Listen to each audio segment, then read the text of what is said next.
One of the truly great men of the 20th century was Soviet dissident and human rights advocate Alexander Solzhenitsyn. He was at one point an avid Marxist, but he criticized Joseph Stalin in a private letter. Think about that for a moment. And then he was sentenced to prison. There he returned to his Christian roots, and he became one of the world's most famous writers. He won a Nobel Prize for literature. He authored the Gulag Archipelago. It was instrumental in removing the blight of communism from his beloved Russian homeland. And it did so by exposing the hypocrisy and the lies of communism, showing it to be evil and anti-justice. In 1983, Alexander Solzhenitsyn received the Templeton Prize for Progress in Religion. So I feel a kind of connection to this man, at least indirectly, because I knew and worked with John Templeton for many years, who created the prize. Alexander Solzhenitsyn authored a lot, and he spoke, and he said on June 30th, 1975, and I'm going to read you his warning. He said, "I call upon America to be more careful with its trust.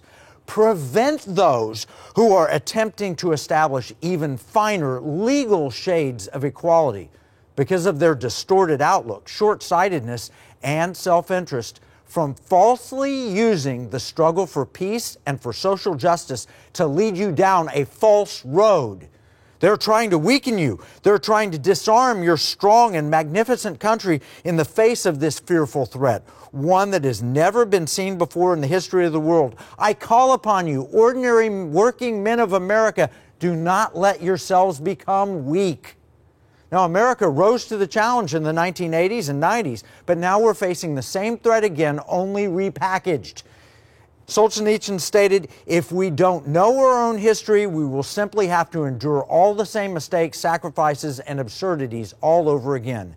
Join me in the Economic War Room, where we'll learn just how important Solzhenitsyn's warning is for America today and what we must do about it.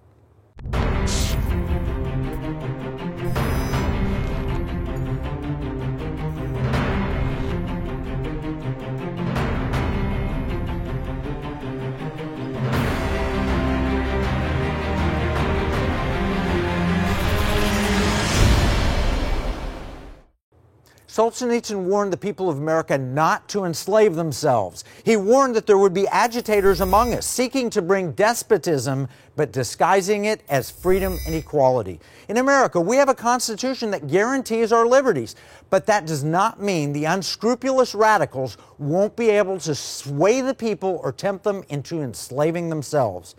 We see a propaganda war, and we also see the adoption of technology for convenience and entertainment. Both are converging to create the very despotism that Solzhenitsyn warned us about. Now, John Locke, in his second treatise, states, "Despotical power is absolute, arbitrary power of one person to take the life and property of another against their will." That's despotical power. John Locke wrote that a century before the American Revolution. It's still true today, but we couldn't imagine all of the technology innovation that's created that makes despotism even easier than ever before.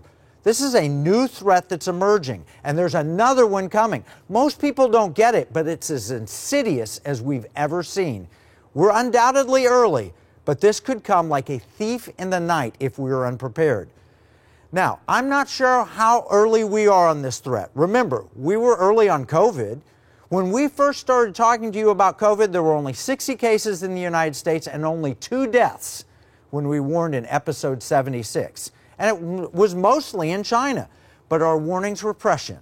We told you about coming lockdowns and masks. We told you that most people would survive, especially young people, but it would become a political football. We talked about the massive increase in debt as we had remedies and passing out money to help people get through the crisis. We warned we'd be at $30 trillion in federal debt in the blink of an eye. We talked about the Wuhan lab theory very early. We talked about the market, economic health, and the political impacts. We told you about supply chain disruptions, and we told you on the things you should stock up on while they were still in the stores.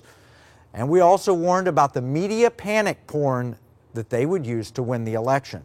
Go back and read the economic battle plan for that episode. We gave you at least 2 weeks preparation before everything started to shut down. These have been confusing times, but we gave you clear warnings. And we gave you multiple updates, but the major facts that we shared at the beginning are still true today. I stand behind that episode in the battle plan.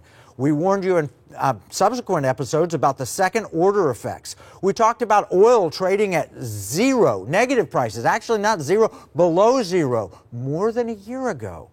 We warned you in episode 85 with Troy Andrews on April 30th of last year that oil prices would come roaring back. We warned about the Biden policies, should he get elected, how he was going to shut down fracking and pipelines, and that would lead to high oil prices, inflation, and a loss of American energy independence.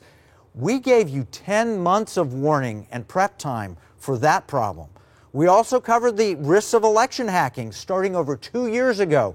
All of the debate over the voting machines and everything else could have been settled long ago. Just look at episodes 20, 21, and 70. They all came out more than a year before the November 2020 election. It was bipartisan and it was fact-based. We also warned in advance about inflation and how things have changed. Suddenly, we have gas lines again and Jimmy Carter-style inflation. This is not unexpected. We warned about it in back-to-back episodes 124 and 125 that aired in February 4th and 11th of this year, just after the inauguration. But things have changed. It took just a month before all that became obvious to everyone else. But you had a month's notice ahead of time. Inflation was not really considered a problem by the market until March 16th. Now it's a huge problem that no one can ignore. And we aired about cancel culture before that became a huge thing. We aired that in episode 19 in January of 2019, titled The War on Free Speech. We told you, you violate the orthodoxy, you'll get cut off, so we need to work around this. And just recently, a Spanish politician came out and said something, oh my goodness, he said, men can't bear children. He was canceled from Twitter. That's a scientific fact. It's all Orwellian. They're controlling the language and what we're allowed to say. We warned you about China spying. Look at the newspaper. Not a week goes by that you don't see another university professor indicted for spying. And it could be a Chinese national, or recently in Harvard, it was a chemistry professor. He's American, and he was getting paid enormous amounts of money to spy for China. We warned about Chinese intellectual property theft. We've warned about their attempts to take over the internet. We warned about the infiltration in international bodies. And we know that now from leaked documents that they really do want to take control of the global internet. We warned about ESG and weaponized investments, and we gave you evidence well before it happened. They have been very hypocritical. We need to push back. Now, go back and read those economic battle plans. All of this, however, may pale in comparison to what I'm about to share. Something that seems benign and many view as a positive is about to hit you hard. The good news is we still have time to address, and we'll do that after our first break.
This new threat I'm going to tell you about is serious.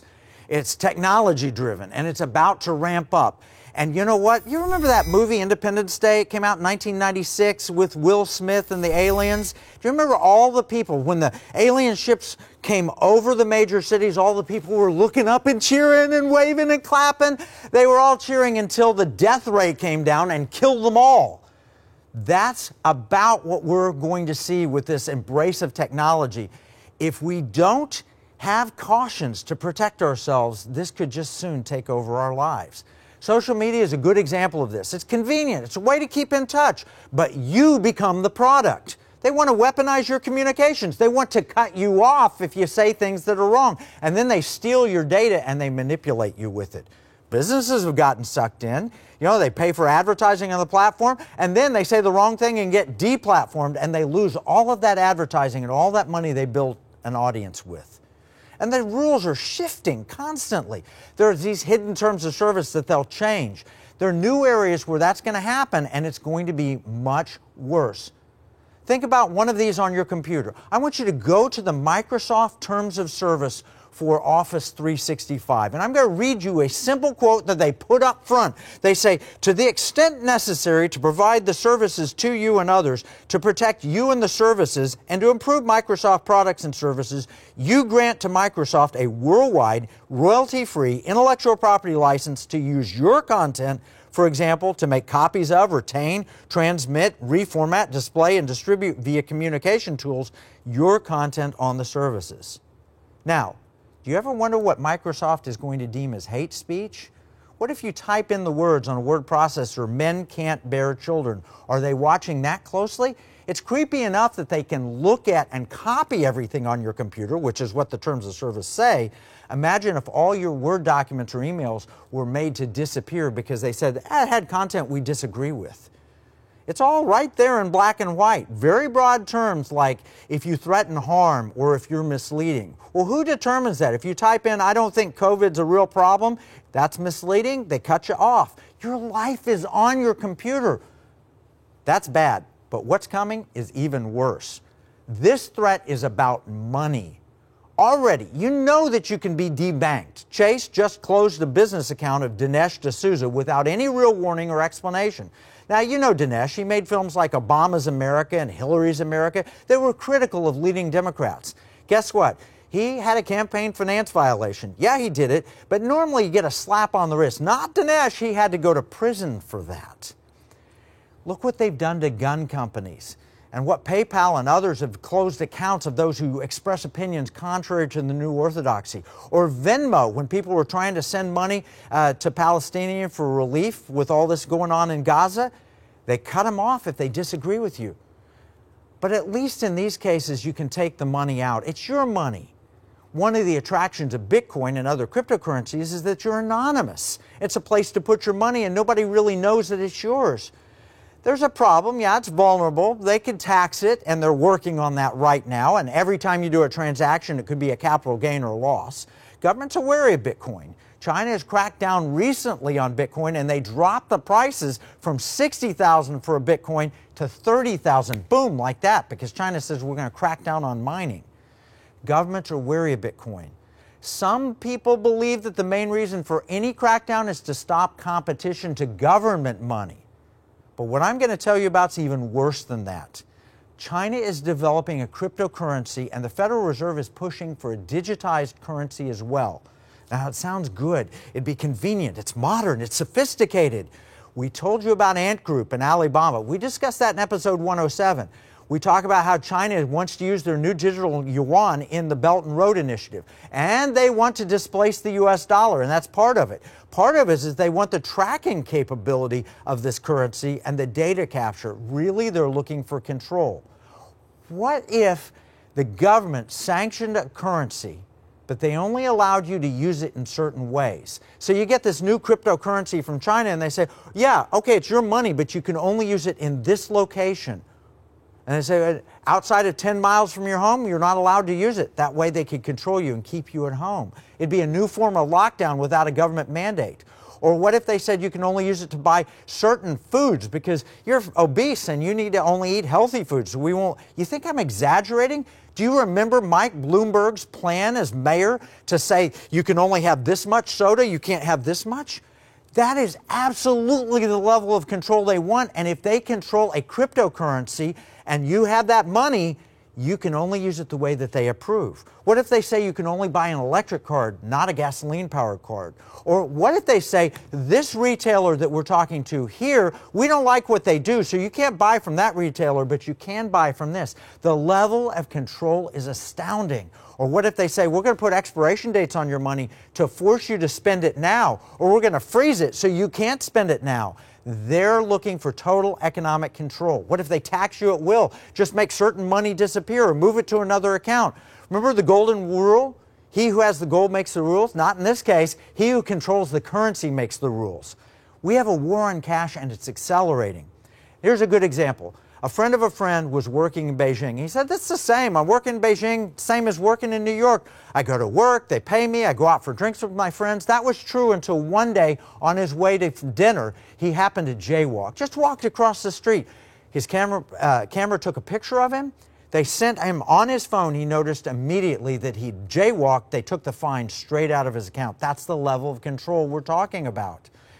Grasp this threat. And I want you to read to you from an April 24th article from the American Institute for Economic Research. It says, earlier this year, China began to roll out a project that has been long in the works, a digital version of its currency. The yuan is being used in 4 Chinese cities. Chinese government sees 2 major potential benefits to this experiment: a tangible challenge to the U.S. dollar's global ubiquity, and a way to control how Chinese citizens spend their money. As a government-issued currency, the digital yuan can be manipulated and monitored in a number of ways. Importantly, it is programmable.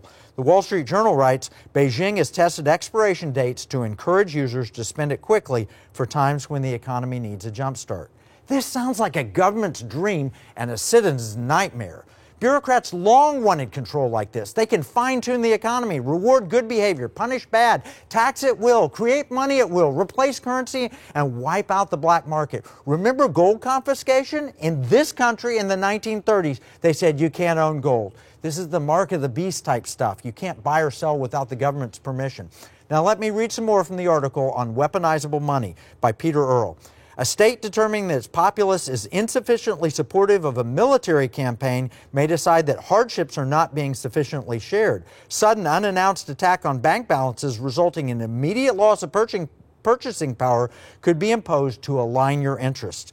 Could a failure to consume certain goods, say domestic versus foreign, trigger a government-decreed disciplinary lopping of an offender's bank balances? In the same way that a former president allegedly used the Internal Revenue Service to terrorize and harass political opponents, a currently innocuous, programmable digital currency may over time morph into nothing less than weaponizable money.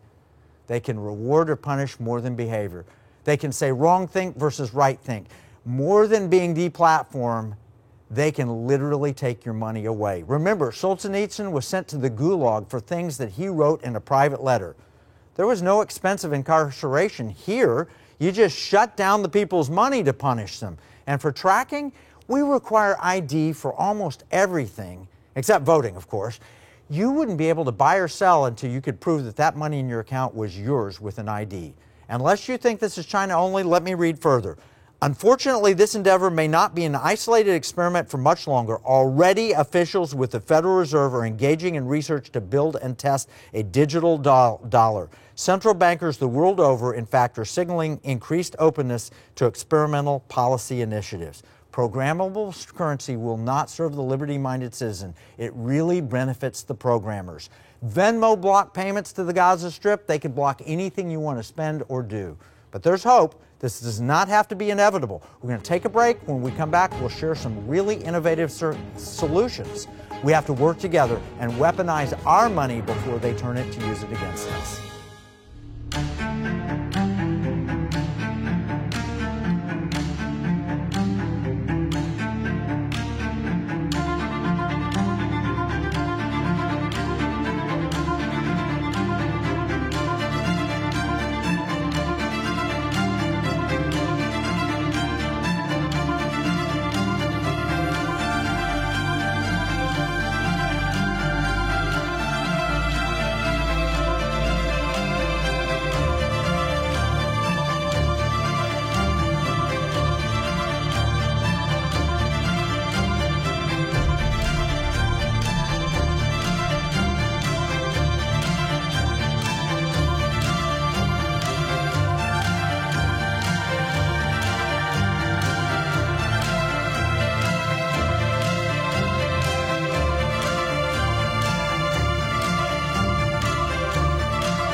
Many of you may be saying that you won't accept digital money.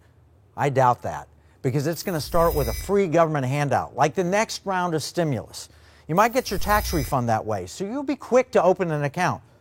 How do we combat it? The first step is to join our movement. Get a financial advisor and start to weaponize your money for liberty, not oppression.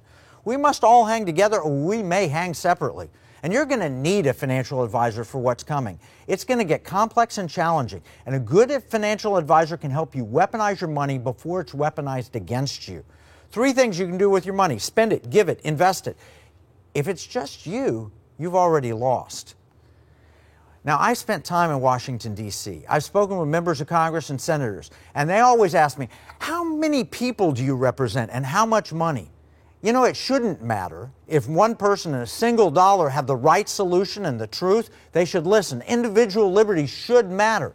But that's not the case today. That's why we started the NSIC Institute. Our goal is to train 10,000 financial advisors with $1 trillion of capital. That'll be millions of investors who vote. They'll pay attention. We train financial advisors to help people protect themselves. You shouldn't be financially supporting those who are seeking to harm you or destroy your liberty. Studies show that investors want like-minded advisors, and there are 74+ million Trump voters. That's a lot of money represented there. Now, I know woke companies have combined with a slim leftist majority in the Congress, and they're wreaking havoc right now. Imagine if they could take control of your money and everybody else's. The question, what's in your wallet? You know, Capital One? Well, what should be in your wallet are investments in things that defend rather than destroy liberty. We need 10,000 advisors. That's why we're launching the Economic War Room training at Liberty University. Now, I want to explore a new idea, something that we've been working on since 2009 and may be a better form of money. It might eliminate all these risks, and it might even address the threat of inflation. Imagine a currency that has inflation protection built in, backed by a government, but also backed by gold. And no, it's not the Chinese digital yuan, although they're claiming they're going to back it by gold. The problem is digital yuan is the Chinese Communist Party, and they want to use it to destroy American economic power.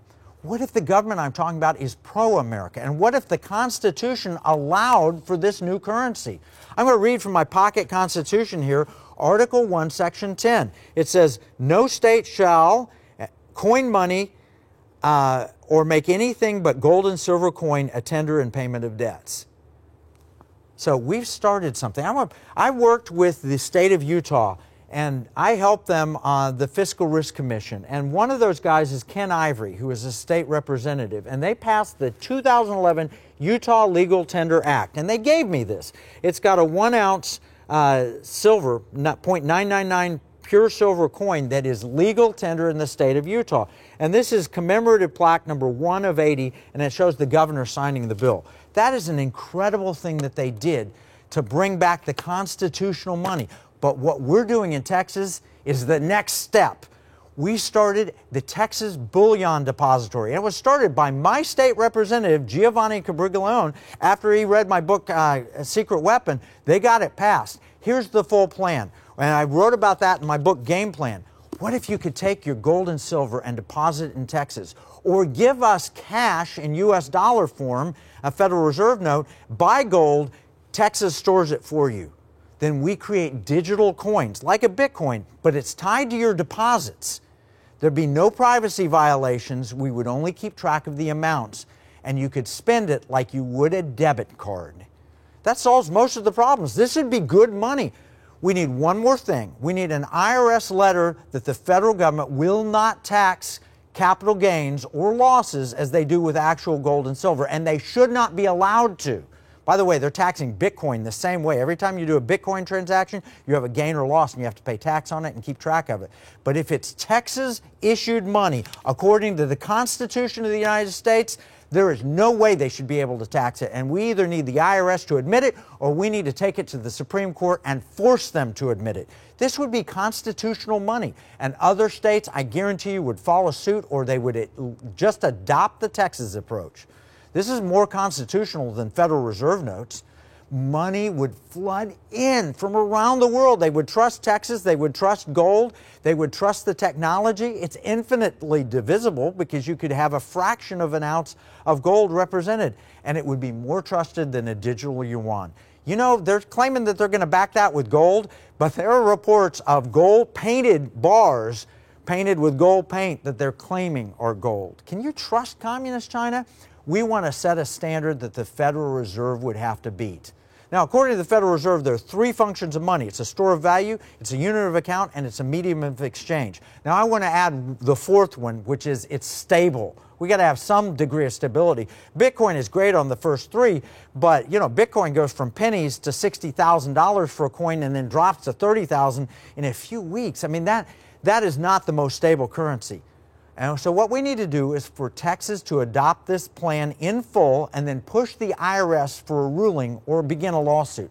Clearly, the founders wanted states to have stable currencies. This meets the definition. Everything else is now either in place or available. We've got the bullion depository, the technology exists, you can use blockchain, the Constitution provides for states to issue gold and silver coins, and people are clearly ready for a new monetary system that they can trust as an alternative to the US dollar.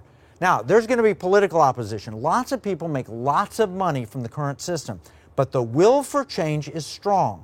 This may not be the right or the only solution, but I think it's clearly worth exploring. And I talked about this in my book, Game Plan, published in 2014. You can find it on page 223. I think the time to launch is now. But we need a political movement that goes back to the question, how much money and how many people do you represent? The answer is that we have a large and growing audience, but to maximize impact, we need you, along with everyone you know, to weaponize your money. And we need trained financial advisors. 10,000 advisors trained represents $1 trillion in capital, and that's just the beginning. Now, not all advisors will agree, but do you want an advisor who doesn't agree with you? We're going to band together at the NSIC Institute, National Security Investment Consultant. If your advisor is not willing to support you in this, find a new advisor. I promise there are lots of advisors who are looking for new clients. And if you're an advisor, this may be your niche. There are lots of clients looking for a like-minded advisor. Programmable money is a threat. This is the answer. Now, we've written all of this up in our economic battle plan. You get it free at economicwarroom.com, and you'll get an email reminding you to download the battle plan. It'll explain the step-by-step actions we've got to take for this potentially new form of money that could offset a very dangerous form of money that they're going to foist upon us. And don't forget, nominate your financial advisor at economicwarroom.com/advisor. This training is offered by invitation only, so nominating your advisor is the first step. Remember, what we see as a marketplace, our enemies view as a battle space. This is Kevin Freeman from the Economic War Room.